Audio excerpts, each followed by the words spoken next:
October November ప్రాంతం లోపల ఇదే సేమ్ సెప్టెంబర్ అక్టోబర్ నవంబర్ ప్రాంతంలో కాళేశ్వరం కుంగిపోయింది అనేటువంటి వార్తలు వాళ్ళ అధికారంలో ఉన్ననాడే కాళేశ్వరం కుంగిపోయిందని దీని మీద విద్రోహ సంఘటన జరిగి ఉండొచ్చని నీ సంబంధిత శాఖ అధికారులు ఎఫ్ఐఆర్ దర్జీ చేస్తే విస్ఫోటంగా సౌండ్ నచ్చింది ఈ ప్రాజెక్టు మీద ఎవరో కుట్ర పండినారనేటువంటి మాట చాలా దూరం. దాని తర్వాత సాంకేతికంగా పోలీసులు ఇతరత్ర ఇరిగేషన్ అధికారులు విచారణ జరిపి అటువంటి అవకాశం లేదు, అక్కడ ఉండేబడేటువంటి నిర్మాణాత్మక లోపం వల్ల కుంగిపోయింది అని చెప్పినటువంటి సంఘటన. దాని మీద రాజకీయ విమర్శలు ప్రతి విమర్శలు వచ్చినాయి. మేము అధికారికంగా అక్కడికి ప్రత్యక్ష సందర్శనకైనా ప్రతిపక్షాలు వేనాయి.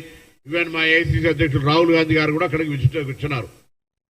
నేను ఇక్కడ చెప్పే అంశం ఏంటంటే ప్రాజెక్టు కాళేశ్వరం పేరు మీద పెట్టిన పెట్టుబడి మీరు అధికారంలో ఉన్నప్పుడే కుంగిపోయి నిష్ప్రయోజనమైనటువంటి మాట వాస్తవము. నెంబర్ 1. ఈరోజు అది మిడ్ మానేరు కావచ్చు, లోయర్ మానేరు కావచ్చు, కొండపోచమ్మ కావచ్చు, మల్లన్న సాగర్ కావచ్చు, రంగనాయక సాగర్ కావచ్చు, రేపు వరంగల్ నుంచి కోదాడ దాకా పోయేటువంటి ప్రతి నీటి చుక్క ఎల్లంపల్లి నుంచి తీసుకున్నటువంటి వాటరే, ఎల్లంపల్లి నుంచి తీసుకున్న వాటరే. ముందు నుంచి కూడా మా ప్రభుత్వం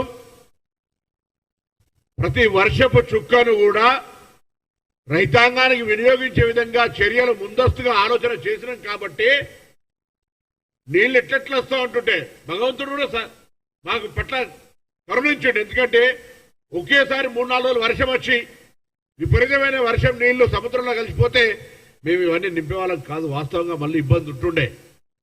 కానీ భగవంతుడు కూడా స్పెల్ వైజ్ గా గ్యాప్ ఇచ్చుకుంటూ వర్షం పడడం కారణంగా నీళ్లు ఎట్లెట్లా ఎల్లంపల్లికి వస్తూ ఉంటుంటే కొన్ని లక్షల క్యూసెక్కుల నీళ్లు వదలాల్సి వచ్చినప్పటికి కూడా ప్రతి నీటి చుక్కను వాడుకొని అక్కడి నుంచి క్షేత్రస్థాయిలో మిడ్ మానేరు నింపుకొని 24 టీఎంసీలది, మళ్ళీ లోయర్ మానేరు 24 టీఎంసీలు నింపుకొని దాని ద్వారా కొండపోచమ్మ, రంగనాయక సాగర్, మల్లన్న సాగర్ నింపుకొని ఇలా మీ హయాంలో అసమర్థతతోటి ఎన్జిటి కేసులో గౌరవెల్లిని కూడా ఎన్జిటి కేసును పరిష్కారం చేసుకొని దాన్ని కూడా నింపుకోవాలనే ఆలోచనతోటి మా ప్రభుత్వం ఆలోచన చేస్తూ ఉంటుంటే నిన్న గౌరవ మాజీ మంత్రి కొంత బృందాన్ని వేసుకొని మల్లన్న సాగర్ పర్యటించినారు.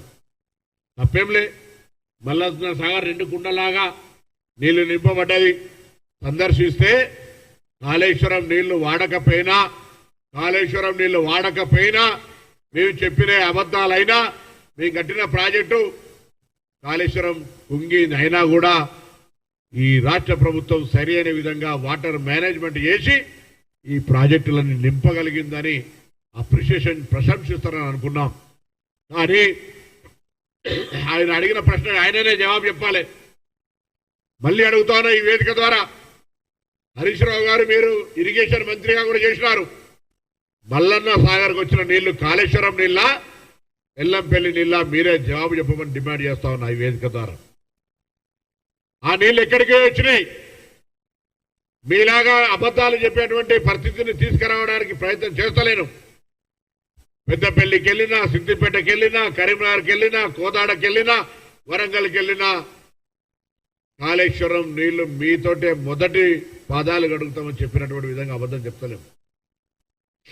గతంలో కూడా మీరు కాళేశ్వరం నీళ్లు ఈరోజు పంట పొలాలు పండుతా ఉన్నాయంటున్నారు. మీరు పెట్టిన ఖర్చంతా ప్రాజెక్టుల మీద ఎన్ని లక్షల ఎకరాలకు ఇరిగేషన్ ఏరియా పెరిగిందో మా ఇరిగేషన్ శాఖ మంత్రి ఉత్తమ్ కుమార్ రెడ్డి గారు అనేక సందర్భాల లోపల సవాల్ చేసినారు. మళ్ళొక్కసారి మా మంత్రి గారి ప్రశ్నలకు జవాబు చెప్పే ప్రయత్నం చేయండి. ఇలా నేను ఓన్లీ కాళేశ్వరానికి సంబంధించి ఈ రోజు ఉన్నటువంటి మల్లన్న సాగర్ దాకా వచ్చిన నీళ్లు ప్రజలకు తెలవాల్సిన అవసరం ఉంది. కాళేశ్వరం గేట్లు ఎత్తిపెట్టే సాంకేతికమైనటువంటి సలహా మేరకు ఆ నీళ్ళది ఒక్క చుక్క ఎత్తిపోయలేదు. ప్రాణహిత చెవుల నుండో లేదా ఎల్లంపల్లి నుంచి ఓవర్ఫ్లో అయిన వాటర్ వెళ్ళిపోయింది తప్ప వాటిని తీసుకొని వచ్చి మేడిగడ్డ సుందిల్లా ప్రాజెక్టుల ద్వారా మళ్ళీ ఎల్లంపల్లికి తీసుకొచ్చేటువంటి అవకాశం లేకుండే సాంకేతికమైన సలహా మేరకు అవి ఆపలేము, నీళ్ళు ఆపితే ఇబ్బంది అవుతుంది, డేంజర్ అవుతుందని చెప్తే మేము ఇంజనీర్లుగా నిర్ణయం తీసుకోలే. ఆన్ రికార్డ్ పేపర్ మీద టెక్నికల్ అడ్వైజ్ ఉంది. దాని ప్రకారంగా ఆ నీళ్లు వృధా పోతున్న బాధ కలిగింది. ఇంత పెద్ద ప్రాజెక్టు కట్టుకున్నారు, నీళ్లు వృధా పోతా ఉన్నాయి, ప్రయోజనం లేని ప్రాజెక్టు కట్టినారే అనేటువంటి మాట బాధపడ్డం తప్ప మిమ్మల్ని నిన్న నిందించలే. కానీ మీరు నిన్న మల్లన్న సాగర్ పోయి అడుగుతా ఉన్నారు, ఈ నీళ్లు కాళేశ్వరమియా ఎల్లంపల్లి అని. నేను కూడా అదే ప్రశ్న మళ్ళీ అడుగుతా ఉన్నా ఈరోజు ప్రభుత్వం పక్షాన. మీరు ఇరిగేషన్ మంత్రి, నేను ఇరిగేషన్ మంత్రి కాదు, మీరు ఇంజనీర్ కాదు, నేను ఇంజనీర్ కాదు. సాంకేతికంగా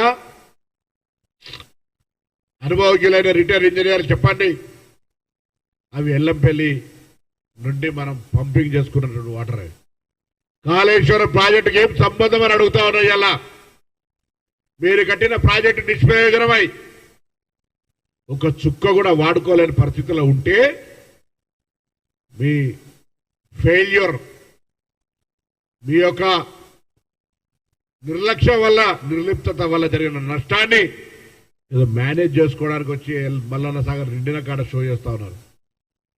ఇటువంటి పనులొద్దు. జరిగిన దానికి పొరపాటు ఒప్పుకొని మీకేమైనా సాంకేతిక సలహాలుంటే ఆ సాంకేతిక బృందానికి ఇచ్చి కేంద్రం నుంచి కూడా ఇందులో జోక్యం చేసుకొని కేంద్రంలో ఉన్నటువంటి ప్రతినిధులు కూడా ఇందులో విచారణ చేసినారు. కాబట్టి ఈ అంశాన్ని రాజకీయం కంటే ఎక్కువ కూడా రైతాంగానికి నీళ్లు ఇవ్వాలనేటువంటి ఒక ఆలోచన మా ప్రభుత్వానికి చిత్తశుద్ధితో ఉంది. కాబట్టి మేము ఒక చుక్క కూడా వేస్ట్ కాకుండా ఎల్లంపల్లి నుంచి మిగతా దాని కింద ఉన్నటువంటి అన్ని ప్రాజెక్టులను నింపుకోగలిగినాం. తద్వారా చెరువులని నింపుకునే ప్రయత్నం చేస్తా ఉన్నాం. ఆ భగవంతుడి కరుణ వల్ల ఈ రాష్ట్రంలో అనేకమైనటువంటి చెరువులతో సహా అన్ని జలాశయాల్లో సమృద్ధిగా నీళ్లు వచ్చినాయి. వాటిని భవిష్యత్తులో పెరిగిన గ్రౌండ్ వాటర్ను ఉపయోగించుకుంటూ వాటర్ మేనేజ్మెంట్ను సరైన విధంగా చేస్తూ వ్యవసాయానికి ఇబ్బంది కలగకుండా చూడాలనేటువంటి మా లక్ష్యానికి అనుభవం ఉన్న మంత్రిగా ఏమైనా సలహా చెప్తే చెప్పమని కోరుతా ఉన్నాం. మొన్నటి వర్షాలు కొంత ఖమ్మం లాంటి ప్రాంతంలోనే ఇతరత్రా కొద్దిగా ముంపుకు గురై నష్టం జరిగి ఉండొచ్చు, దాదాపు 10,000 కోట్లు. కానీ కొన్ని లక్షల కోట్ల వరి ధాన్యానికి, పత్తి పంటకు సంబంధించిన ఉపయోగపడే వర్షాలనే మాట ఈ సందర్భంగా మనం చేస్తా ఉన్నాం. వాటి వల్ల సరైన సమయంలో నీళ్లు అందాల్సిన సమయంలో ప్రకృతి కరుణించి ఈరోజు వర్షం రూపంలో నీళ్ళు ఇచ్చినటువంటి పరిస్థితిని మనం గమనించి రాజకీయపరమైనటువంటి ఆరోపణల కంటే వాస్తవ పరిస్థితిని ప్రజలకు చెప్పే మాట ప్రయత్నం చేయమని చెప్పుకోరుతాను.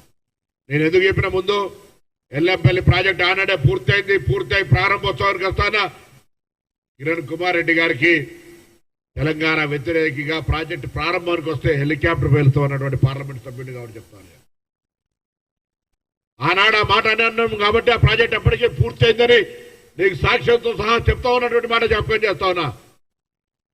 మీరు మొత్తం ప్రాణహిత చేవెళ్ల ప్రాజెక్టుకు సంబంధించి గుండె లాంటి ఎల్లంపల్లి కింద క్షేత్రస్థాయిలో ఉన్నటువంటి మిడ్మానేర్, దాని కింద ఉన్నటువంటి ఎల్లంపల్లి ప్రాజెక్టు తర్వాత మీరు మల్లన్న సాగర్ సంబంధించి ఇతరత్ర ప్రాజెక్టు రిడిజైన్ పేరు మార్చొచ్చు, లైన్ రిడిజైన్ చేయొచ్చు. ప్రాణహిత చేవెళ్ల దగ్గర అవసరం నీళ్లను